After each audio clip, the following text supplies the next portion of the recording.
Resaka État fédéral sy État unitaire ihany mbola tohizantsika. Aminay aloha dia tsy azo ekena intsony ihany, mbola famerenana ny rafitra État unitaire, décentralisation izay nijajajaina hatramin'izay. Satria hita kosa aloha eraky Madagasikara fa misy atsirariny na hoe injustice manerana amin'ny faritra. Fotsiny vangongo ao Antananarivo ihany ny fahefana sy ny zavatra rehetra, fa ny aty amin'ny faritra dia mijaly ary tsisy zavatra mandeha, tsisy ataoko hoe mitanila ny fampifandrosoana, ary izany dia tsy azo ekena intsony. Ary mampalahelo dia misy olona, misy ataoko hoe vonjon'olona tsy voatery merina ihany io, fa misy vonjon'olona, vondrona fikambanana izay ataoko hoe mahazo tombontsoa amin'izany hoe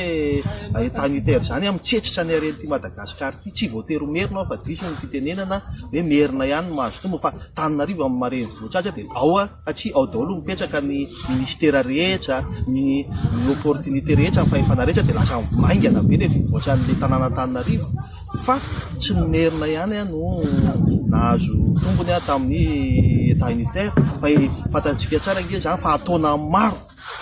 maro 20, 30, 40 mipetrahan'izany État unitaire zany. Be da be ny olona avy aty amin'ny faritra, be da be ny olona avy aty amin'ny faritra izay iainana izao,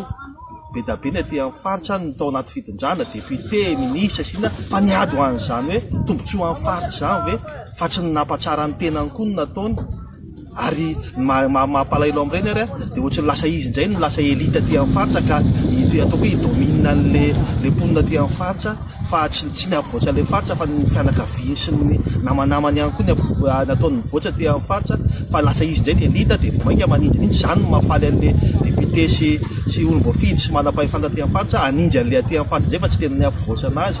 Ka izay no teneniko hoe le État unitaire aloha dia tsy azo ekena intsony, fa izay dia magataka ny État fédéral. Ary ny État fédéral io dia ataoko hoe misy atanatoatsarahana le izy, ary izay foana mantsy ny ady eto amintsika izay aloha dia efa miteny fa tsy voatery ny olona ataoko hoe mipetraka aty amin'ny lakaoty ihany no mitaky an'io, fa zahay zao dia olona vaotany mipetraka aty amin'ny lakaoty dia matsapa fa tena misy tsirariny tokoa aty amin'ny faritra aty dia mitaky an'izany fametrahana État fédéral zany. Fa le izy tsy cause côtière mihitsy hoe alahelo amin'ny côté amin'ny merina, fa tena rafitra politika ary vina politika fampandrosoana no ajerena amin'ny État fédéral. Ary zay nefa nyteneny atao vovonana hoe misy etape tokony arahana io, fa raha tonga dia atototsika be amin'izao fotsiny koa misy fahavalony hoe fantatsika tsara fa ahoana ny tantara Madagasikara vao zanakitsika mbola giazan'ny firenena lehibe maro samihafa tsika. Be da be ny tsy makasitraka an'izany État fédéral zany, misy fahavalo be da be io État fédéral io na ato anatiny na any ivelany, ka izay mila mailo tsara tsika mametraka an'io,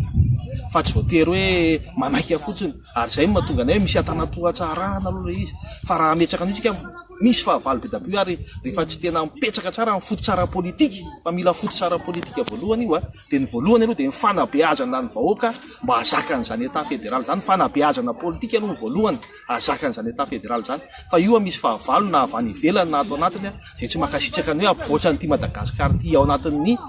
ialan'izany injustice zany, ialan'izany ataoko hoe tena tsy fanararotan zany. Misy fahavalo eto na eto na any Antananarivo na aty amin'ny faritra na any ivelan'ny Madagasikara, misy fahavalo be da be io. Ka izay ny teneninay hoe alefa par étape aloha le izy, fa tsy maimaika tsika dia ny vahoaka tsika aloha no manitsika hiatrika an'izany État fédéral zany. Ka rehefa tonga ny fahavalo anozongozona an'izany sy animba an'izany sy anaratsy an'izany dia efa vonona ny vahoaka. Inona le fanabeazana politika ary idéolojika aloha, mila fanabeazana politika tsika aloha, fa ny fanabeazana politika tsy ampy fa amin'ny politika daholo miady amin'ny rehetrarehetra. Any ka mora rebirebena ny vahoaka tsika, mora ampedina, mora exploitena, mora ampedina ataoko hoe ampedina antranontsika raha vao tsy vonona ara-politika ohatrany ary idéolojika. Ary izay ny asan'ny antoko, mila antoko lehibe mitambatra ny antoko rehetra momba an'izany antoko rafitra fédéral zany hiaro an'izany ary idéolojika. Ka izay mahatonga anay hoe amin'izay atanatohatra hoe aleo aloha région na province autonome no apetraka, iomanantsika amin'izany fahavalo zany, iomanantsika ny zany resaka ataoko hoe anomanana ny vahoaka ara-politika zany, dia État unitaire ary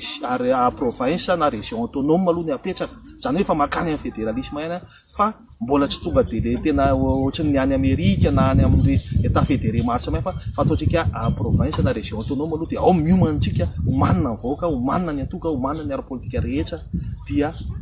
mandeha any amin'izany tanjo izany tsika fa tsy ho entina fanapo fotsiny ny zavatra rehetra fa mijery lavitra ho an'ny taranaka, ho an'ny Madagasikara, ho an'ny malagasy rehetra na ohatrany tsika mipetraka aty amin'ny faritra zao na any Andrenivohitra na aiza na any atsimo na faritra andrefa na tsinana miomana any amin'izany dia ho tafavoaka tsy ho verimberina amin'izany intsony ty Madagasikara, tsy verimberina amin'ny krizy sy ny hiala amin'ny fahantrany ty Madagasikara ty.